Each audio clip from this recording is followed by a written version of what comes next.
If you go to your YouTube studio right now, you're probably going to look at it like, what? Because you have no idea what any of that crap means. Don't worry. If you're selling a product or service and you're using YouTube for business, there's only a few analytics that you really need to care about. And we're going to get into those today. I'm Jamar and I help businesses create evergreen marketing strategies with YouTube so they can attract truly connected customers who are loyal to their product or service. By the end of this video, you'll know the main YouTube analytics that we use to measure the success of our clients' channels and what benchmarks to really shoot for. Let's go ahead and get into it. Now, before we get started, I want you to know that I help my clients use YouTube for business, meaning if they are selling a product or service, they want to make sure that they can attract the right people and get them to buy whatever it is that they're selling. They're not really concerned about the regular monetization goals that most content creators have. With that said, I want you to know that we do not focus so much on views, subscribers, and watch time. Those are not the things that we care about when we're trying to use YouTube for business. So let's get into like the views first. The reason why we don't really care that much about views is because they don't really tell the full story. They don't really dictate how successful a YouTube channel really is. You could have a lot of views and be making no money. And if you have a business, that will really piss you off.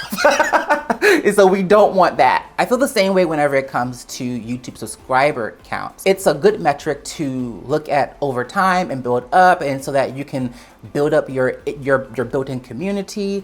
But does that really mean that your channel is successful, right? Again, I think it's really a vanity metric.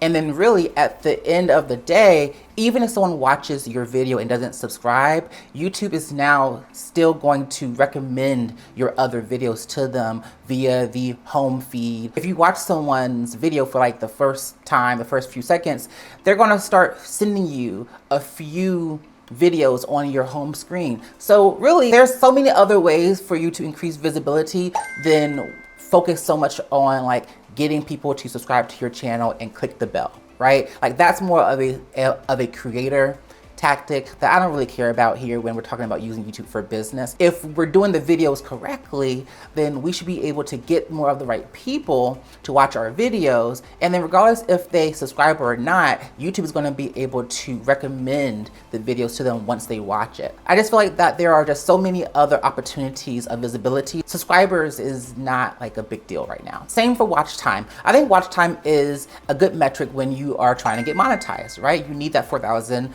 watch time hours. Like I said before, we are trying to use YouTube for business to sell our products and services. And so we don't really care about the watch time as much. And this is really because our clients are more concerned about getting sales than getting monetized.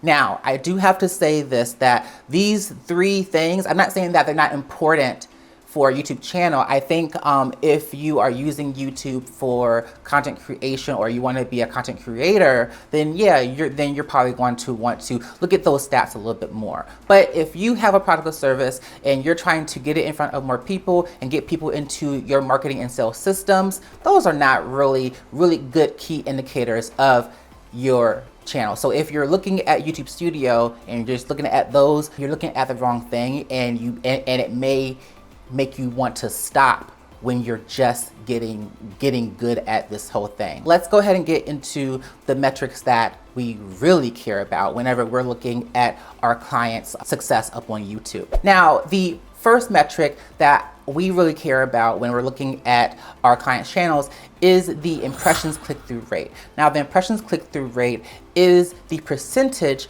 of people who have chosen to watch that video after looking at the thumbnail. What is the percentage of like them actually clicking through to watch the video, right?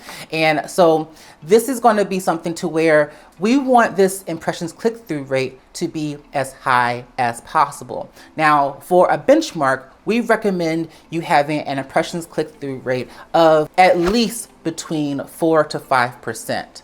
Obviously, we have clients who have 8%, 9%, 10%, 12% click-through rates. We also have clients that have 4 to 5% click-through rates are still making sales with their YouTube channel. We always say that your benchmark is just at least 4 to 5% impressions click-through rate. Now, there are a few factors that contribute to your impressions click-through rate.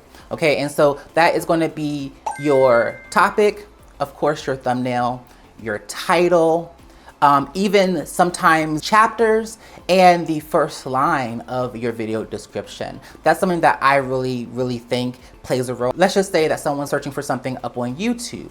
Those are the main things that they see, right? They see the title, they see the thumbnail, they also see some text at the very bottom, which is the top part of your video description, and also your chapters. And if you are using chapters correctly, there may be a few times where people are wanting to make sure that you're going to be talking about the thing that they actually want to learn about. So they may even use chapters to decide whether or not they want to click through to your video. I haven't heard a lot of people talk about like how chapters can also impact your click-through rate, but it definitely can. Just think about how humans act. Just think about how you search for things, right? How do you make sure that you're going to click on to the right video and don't waste your time? That's how we teach it in the YouTube SEO course that I have inside the shop. That'll be in the link below too if you are interested in that. But also think about like your chapters, because you can also click those and kind of just preview what the chapters are before you're choosing to click on the actual YouTube video. That's a little ninja hack there that people are not talking about, but now you know. So honey, fix those chapters, okay?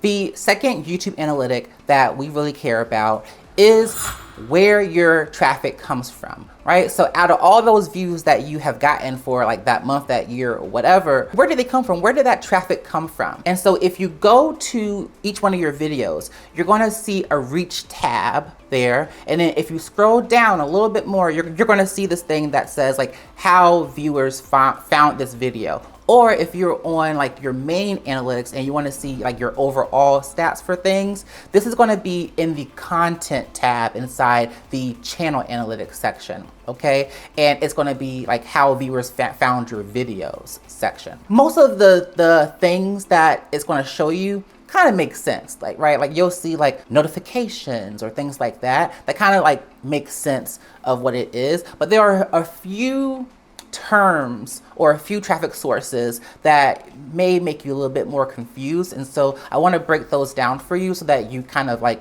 so that you'll know what it means and you'll know like how to move forward whenever you are looking at these analytics. The first term that I want to explain a little bit in more detail is browse features. Now this is going to be traffic from your home page or your subscriber page or any type of trending or explore browsing features, right? So if you go to your home page and you see all of those videos and you click on one, that's a browse feature traffic source. If you go through your subscriptions tab, right, and you find a video that you want to watch and you click on it, then now that is also a browse feature traffic source. Okay, so think about it that way. The things that are just naturally, you're just naturally browsing because YouTube has served them to you, that's a browse feature traffic source. So that's what that means if you see that in your YouTube analytics. Now, the next traffic source that I want to explain a little bit more detail is the term channel pages. Now, channel pages is any traffic that is coming from your channel or other YouTube channels. Now, this is going to be something like what I explained is like they're binge watching your channel. Maybe they came in somewhere else and then now they're just binge watching your videos. And so think about them going to your home page up on your channel or the videos tab up on your channel, and they're just clicking, watching video after video after video. That counts as a channel pages traffic source. I like to think about it as people just like clicking through to your videos through like exploring more about you, exploring more of your expertise, exploring more of the videos that you are posting. The next traffic source is suggested videos. Now, you may think this is like, well, no, I think I know what suggested means. Let me just explain it a little bit more, okay? So this is going to be traffic that appears definitely like right next to your video that you see, like whenever you're watching one, you'll see those videos that they're like more like this. That does count as a suggested video. It also is like the next video that plays after that video ends, right? That's also a suggested video. And this is also a good thing to know is that a suggested video traffic source also counts with the links in your video descriptions. If you're linking to other videos in your video description and people click on that and watch that video, that counts as a suggested video traffic source. Okay, so it's not just what YouTube is suggesting, it can also be what you suggest. So it's also a great idea for you to suggest things in your video as you're talking about now, and then link it into the video description as well. Kind of make that own little binge cycle without having to rely up on what's on the side of the YouTube suggested more like this list that they're going to give you. The next traffic source is YouTube search. Now this is like my favorite one, right? Because that's going to be how people are searching for their solutions. They're searching for answers to the questions that they have. These are going to be people who are searching on YouTube, see your video in the search results, and they are then going to click to watch it. That is a YouTube search traffic source. Very, very simple, but I just wanted to explain that. Now, the last term that I want to explain to you is the external sources. Now this is going to be any traffic from a website or apps that have like a YouTube video embedded or linked to. So think about this from being something like on Instagram or Facebook or LinkedIn or even Google search. Google search is also an external traffic source. Any other link that your video has been found with that isn't YouTube, right, is an external traffic source. And if you want to know more about your external traffic sources, you can easily go inside that same section where it says like how viewers found your videos. There's these little sub tabs that allow you to explore more and see at a glance like what were those traffic sources inside of external traffic. And you may see like Google search, Facebook, LinkedIn, Instagram, Linktree. You may see those things so that you can kind of have a better idea of where the traffic is coming from. Now, when it comes to like the benchmark, what should I be shooting for? Now, when it comes to your traffic sources, I really love to see an upward trend of both YouTube search and suggested videos and maybe even channel pages over time. Okay, so now I'm not saying that every month it's going to be up, but I want you to see over the few like next months, if you're posting consistently up on YouTube, I want to see those percentages of traffic sources go up, right? Because really, if your percentages of YouTube traffic, of YouTube search traffic is going up, that means more and more of your videos are being found in the search engine, meaning that you're giving yourself a little extra more longevity and visibility, and that video is now turning evergreen for you. That's really like the main goal. And then also, obviously, we want to be suggested. We want to make sure that that YouTube is categorizing us correctly, and they're able to suggest us on top of similar videos that are just similar to like the content that we are creating. We also want to eventually see your external sources be mostly Google search, right? That will mean that most of the searches are coming from Google search, basically, right? And the way that this can happen is, you know, if you are searching on Google, there is a video section, right? If you're searching for anything, you may see the options of videos that could also answer your search query, right? Those are YouTube videos. And so if you click on that, that also shows that people that are searching on Google search are also watching your video. So we want to see that go up as well, because obviously Google is also the first largest search engine. And so we want to see that as the top traffic source, as well as any other search engines too, because in the past, we've also seen like Yahoo and Bing and DuckDuckGo be also very popular external sites. Same type of external search engine, I will probably say, is what we want to see a rise of external web traffic. Now, the final YouTube analytic that I really care about when we're measuring our client success on YouTube is going to be more so focused upon audience retention. And specifically, it's going to be the average percentage viewed statistic. The average percentage viewed is exactly what it sounds like. It is the average percentage of the video someone watches. This is going to be really important for me to kind of say, because this may be another one that rocks the boat. Our benchmark for this is really 30 to 40%. If our clients are doing between 30 and 40% average percentage viewed, then we're doing good. it. That may be a little bit different than what a content creator would typically want. They will probably want a longer period than the 30 to 40%. But when it comes to educational type of videos, these talking head videos, for our clients, that tends to be the average that we want to shoot for. That's going to be like our benchmark, because also we have a very specific way of scripting our videos to make sure that we are attracting and repelling the right people that are a best fit to be with our client, to work with our client. Okay, now if you do want to know more about our scripting practices and like how we tell our clients to script their videos, I did just do a YouTube video on how to script videos. I'm gonna link that in the video description so that y'all can watch that too. But that's kind of like the beauty, right? We don't wanna just bring anyone to this video. We wanna make sure that people can self-qualify. We wanna make sure that people can know if this expert is for them, right? Because when you think about it, YouTube is filled with people who really just want the answer to their problems, right? But what we know is that people may be looking for answers to their problems, but we also want to attract a person who is just looking for the first step and who knows that they don't know everything and that they can't really do it by themselves. They want to find someone to help them, and they're really using YouTube to source out that skill set. That's kind of a little bit more deeper, but like that's basically it. We don't want people who want to watch the video to be like, get to the point, tell me the answer, so that they can kind of just